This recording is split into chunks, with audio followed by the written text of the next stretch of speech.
اللہ بذکر اللہ تطمئن القلوب صدق اللہ مولانا سیدنا رسول النبی الکریم ونحن علی ذلک لمن الشاہدین والشاکرین والحمد للہ رب العالمین۔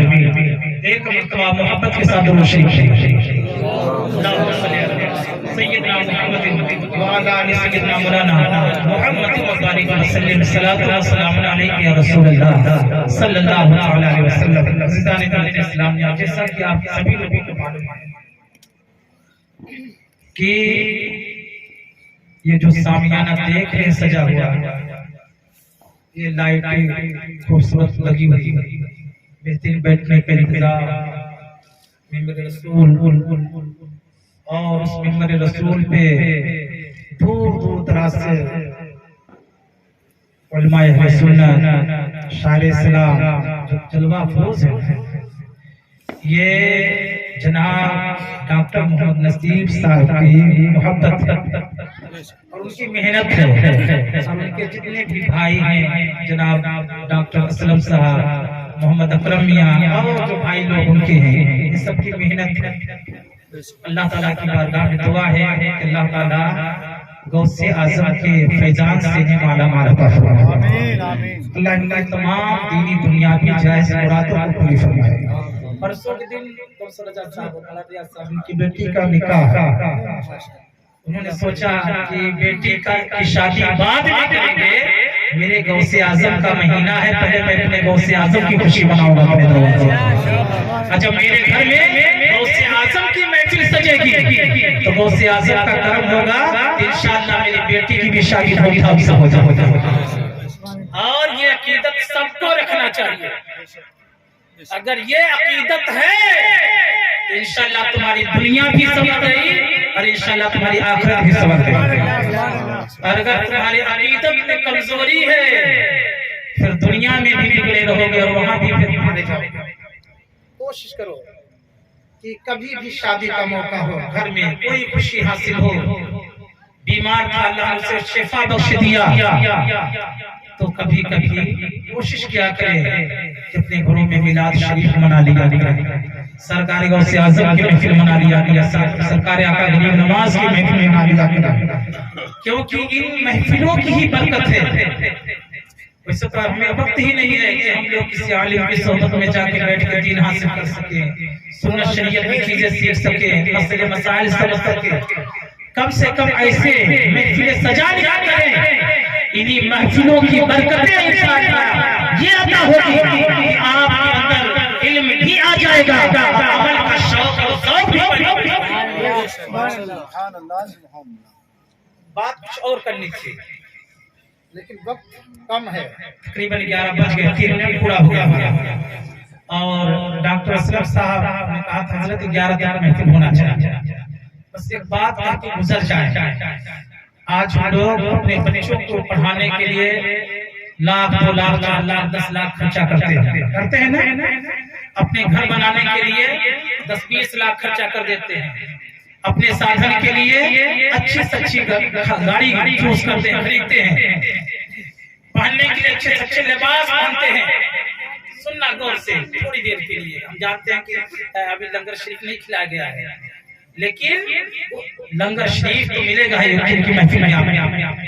اگر یہ باتیں آپ کے ذہن میں اتر گئی، دماغ میں اتر گئی، اور اگر آپ عمل کر لیے تو انشاءاللہ آپ کی دنیا آخرت دونوں سنور جائے گی، بلکہ یوں مانیے کہ آنے والی تمہاری نسلیں سدھر جائیں گی۔ جو بات یہ خادم آپ تک پہنچا رہا ہے، ہم تمام چیزوں میں پیسہ خرچ کر دیتے ہیں، بچیوں کی شادی میں، بچے کی شادی میں، بیماری میں، تمام چیزوں میں خرچ کر دیتے ہیں، لیکن اے لوگوں سنو، قیامت کے دن اللہ تعالیٰ ذرے ذرے کا تم سے حساب لے گا۔ وَمَن يَعْمَلْ مِثْقَالَ ذَرَّةٍ خَيْرًا يَرَهُ وَمَن يَعْمَلْ مِثْقَالَ ذَرَّةٍ شَرًّا يَرَهُ۔ تھوڑی سی تھوڑی نیکی کا بدلہ اللہ تعالیٰ قیامت کے دن عطا فرمائے گا، اور چھوٹی سے چھوٹی اگر گناہیں بھی تم نے کیا جائے بچ کر تو اس میں تمہاری پکڑ ہوگی۔ سننا میرے پیارے اسلام بھائی، جو انسان دنیا کے لیے، دنیا کی خواہش میں، دنیا کی طلب میں، دنیا میں واقعیت حاصل کرنے کے لیے جو دولت خرچ کرتا ہے، قیامت کے دن اللہ اس سے حساب لے گا۔ کے لیے، چاہے اپنے بیٹے کی شادی ہو، بیٹے کی شادی ہو، یا اپنا گھر بنایا ہے، گاڑی موٹر کا انتظام، اچھا سے اچھا لباس کو پہنا ہے، اس کا حساب اللہ تم سے لے گا. اگر اس نے اچھا کھانا بھی بنا کے کھایا اپنے نفس کی خواہشات پہ، اللہ اس کا بھی حساب اس سے لے گا. لیکن اے میرے پیارے اسلام بھائی سنو، جو پیسہ اللہ اس کے رسول کی محبت میں خرچ کیا جاتا ہے، اللہ اس کے رسول کے محبت میں لٹایا جاتا ہے، اس کا دنیا اللہ تعالیٰ قیامت کے دن حساب لے لے گا.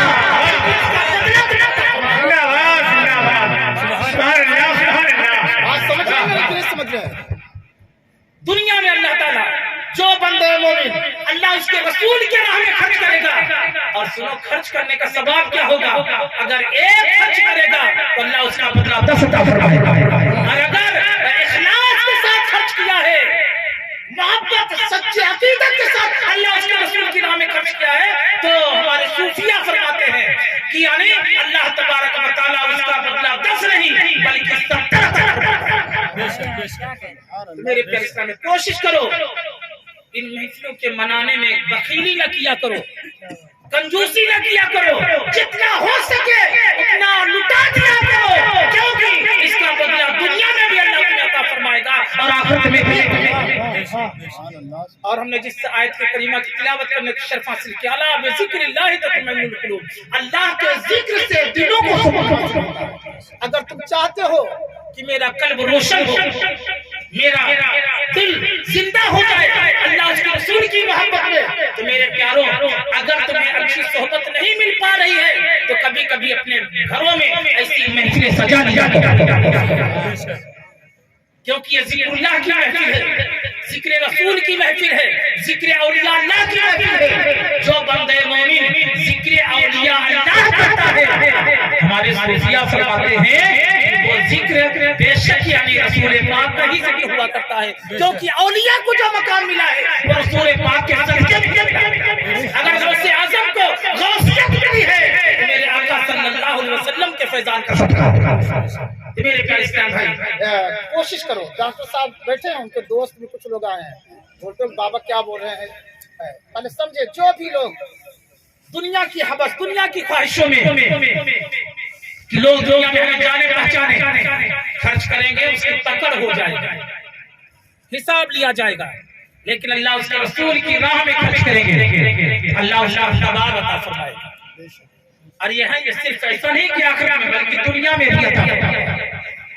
آپ نے مسجد بنایا تو جانتے ہو ہمارے پیارے آقا صلی اللہ علیہ وسلم نے ارشاد فرمایا کہ کوئی بندے مومن اگر محبت کے ساتھ اللہ کی رضا حاصل کرنے کے لیے اللہ کے گھر کی تعمیر کی، اللہ کے گھر کو بنایا، تو میرے پیارے آقا صلی اللہ علیہ وسلم فرماتے ہیں قیامت کے دن اللہ تعالیٰ اس مسجد کے بنانے کے بدلے میں اسے جنت میں 70,000 مہر سونے اور یاقوت اور جواہرات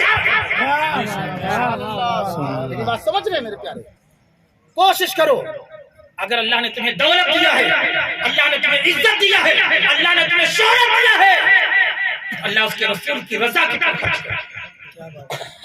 اور ایک بات اور کہہ کے گزر جائے، یہ محفل کے بارے، اس کے بارے ہم نے کئی مرتبہ بیان کیا، بتایا ہے، ایک مرتبہ پھر سن لیجئے جس سے آپ کی یاد تازہ ہو جائے. یہ محفل پاک کے مراتب کیا ہیں، اس کی عظمت کیا ہے، اس کی بلندی کیا ہے. سنیں حضرت عمر فاروق رضی اللہ تعالیٰ عنہ اس حدیث پاک کے راوی ہیں. آپ فرماتے ہیں کہ میرے پیارے آقا سیدنا محمد رسول اللہ صلی اللہ علیہ وسلم ارشاد فرماتے ہیں کہ جو شخص ذکر اللہ کی محفل منعقد کرتا ہے، ذکر کی محفل میں شامل ہوتا ہے، اور جہاں پہ ذکر کی محفل ہوتی ہے، میرے آقا صلی اللہ علیہ وسلم نے فرمایا کہ ایک فرشتوں کی جماعت ہے جس کا نام سکینہ ہے. کیا ہے؟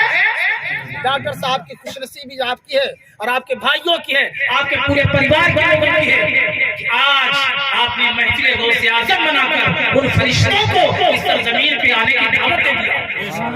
اس جماعت کا نام کیا ہے؟ سکینہ. فرشتوں کی جماعت ہے، دودھ ہے مالک کے، جسے ہم اور آپ نہیں دیکھ رہے ہیں.